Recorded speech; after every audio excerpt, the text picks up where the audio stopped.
I'm sorry for that. As a gesture of apology, here's a picture of a kitten. When you say I feel fat in a negative way, and you kind of mean like I feel lazy, I feel sluggish, I feel bloated, I feel gross, like that's not nice. You can't feel fat. That's not a feeling. And if you say that, especially to your friends who are like fat, they're gonna feel like shit because you're like, oh, I feel fat, this is nasty. And you're like, oh, you feel fat and you think it's so bad when I'm existing here as an actual fat person? Like, that fucking hurts. Reevaluate your language, man. I feel fat in the same way I feel like a failure or a disappointment. So sue me, thought police. 1, 2, 3, into the flow. Easy motherfucking E with the chrome to your dome. Cruising in my 6'4" wag top. I got a lot of juice, a lot of fucking block. Now when I hit that switch, I'm bouncing. More bounce to the ounce and I'm clowning. Keep the gap in my lap 'cause I'm fully strapped for the So, diet culture is just common sense, but we don't want common sense. We want to be angry and wrong. Is there a culture for people like me who don't want to be fat, but want to eat like one? What if we treated people's weight the way we treated dogs' weight? What? No, I know that sounds weird, but hear me out for a sec. Deal. You want a Twinkie? Do a trick first. Oh my God. I know it's a terrible joke. Please don't cancel me. It's just humor. Mostly. So the rule I always heard growing up, and I'm sure plenty of AFAB people did, was that you should always be under 130 pounds. You could be at 130 pounds, but that was the limit, and that was pushing it. And it did not matter what your body type was, what height you were. If you were over 130 pounds, you were horribly out of shape. Now, my family owns a lab mix and a pug. Our pug weighs about 35 pounds, and our lab mix weighs about 75, 80 pounds. Now, if I took those two dogs to a vet and they said that those two dogs should weigh the same, I would go to a different vet. I would laugh at them. Now, those two dogs are wildly different breeds, but even if you take something like a Chihuahua or a Dachshund that's roughly the same height as a pug, 35 pounds is not going to look like on a Dachshund what it looks like on a pug. And maybe this isn't the best analogy because there is a lot more body type variance in dogs, but you see where I'm going here with this, right? Why does she compare a lab to a pug, but not a normal pug and an obese pug? It's as if they are completely different breeds now. It makes no sense. By the way, animals only become obese when they are living with humans.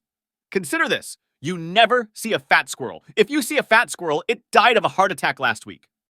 I need to talk to my fat baddies, specifically the fat baddies with belly button piercings. I'm thinking about doing it, babes. I feel like it would look so cute. You can't tell me my tummy's not already adorable. It'll just cherry on top, right? But can I see yours? I'd say don't get a belly button piercing if you haven't been able to see your toes for a decade. Like, when I think of a chubby guy with a nipple ring, I think evil. The same rule applies in this case. So I had the pleasure of sitting next to a very, very tall person yesterday on an airplane. And he and I had a very rich conversation about the common experiences we both were having about being in bodies that don't fit into airplane seats. We talked about how these seats are designed for a very specific body size that neither of us have. Yet the difference that we both were able to name was that he didn't feel any shame about the size of his body and how it didn't fit into the seats, and was able to put the blame and the shame on the airplane company and not on his body. Whereas I have this experience, and most fat people do, that we are personally responsible to shrink the size of our bodies to fit into the airplanes.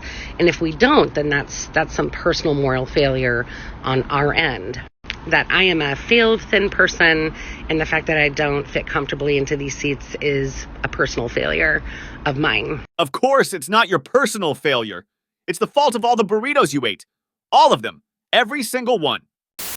And through our conversation, we were able to discuss this rhetoric, this narrative out there that people who are fat are just failing at being thin and small.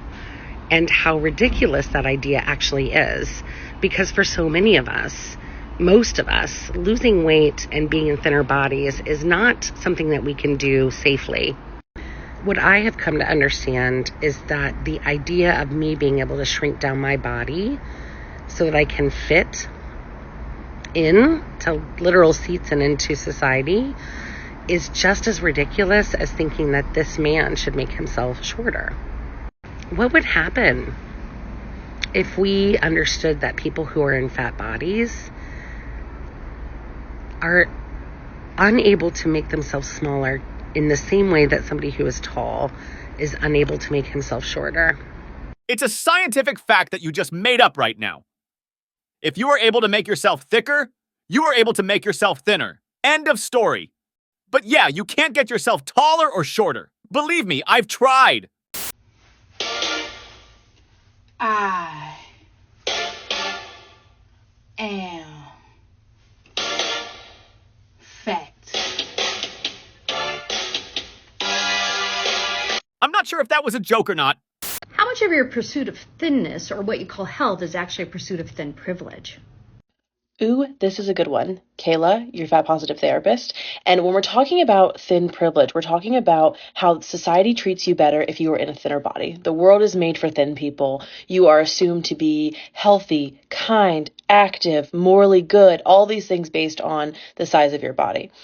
And so what this does when people are in larger bodies, they're going to manipulate their bodies and end up feeling like crap in order to engage in that thin privilege. They just want to not feel terrible for once in their life. They want to feel accepted by society. They don't want to be taught that there's something wrong with them. So this belief system encourages diet culture. It encourages having this ladder effect where we are treating people who are thin and white at the top, and then everyone else can go below them. It's a social construct. It means nothing.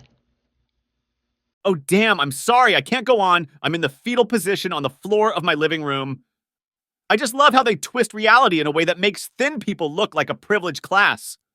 But that's not true. Being thin is a product of hard work and sacrifice. Just ask my personal chef and my trainer.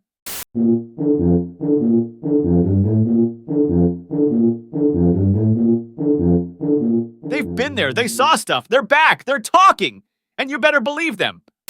Get ready with me while I tell you all the reasons why fat people should actively be trying to lose weight.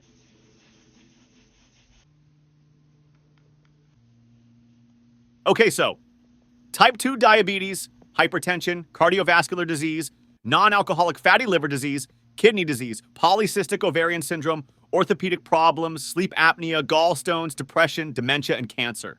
Great. Glad we cleared that up. Also, I can fit into a roller coaster and you can't. Checkmate. Duh! Okay? Duh. You Stupid! After all, that's why the settlers came to this country in the first place. Dude. Oh, hi, Jake. What are you doing here? If you get caught, just say you are a sleepwalker. Then you can finally eat that 6-day-old slice of pizza from the bottom shelf without anyone thinking you're weird. So my family doctor identifies as fat positive. Yes, you heard me right. Fat positive, okay? I seriously won the jackpot of all Dr. Jackpots. Anyway, recently I had a really bad experience with another health professional and she was pissed. And you know what she did? She gave me one of these cards that I'm gonna show you right now. This is what they say. Please don't weigh me unless it's really medically necessary. If you really need my weight, please tell me why so I can give you my informed consent. Isn't that sick? This is the back. Why? Because most health conditions can be addressed without knowing my weight. When you focus on my weight, I get stressed, and that's not healthy. Weighing me every time I come in for an appointment and talking about my weight like it's a problem perpetuates weight stigma, a known and serious health risk. I pursue healthy behaviors regardless of my weight status. See health at every side. Anyway, I was just super impressed. Wanted to share this with you. Maybe you could buy some, make your own, and advocate for yourselves. Woo! Yeah, it's great luck until they inevitably have to weigh you on the zoo scales. That's when things get awkward.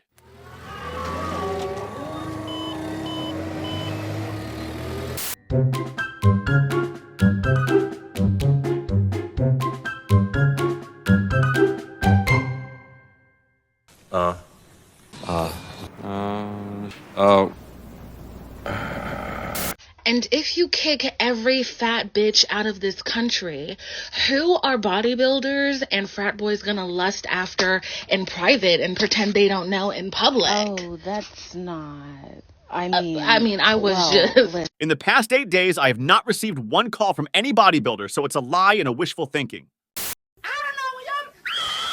You better stop! Ouch! I was being a careless idiot and didn't close my eyes like I always do.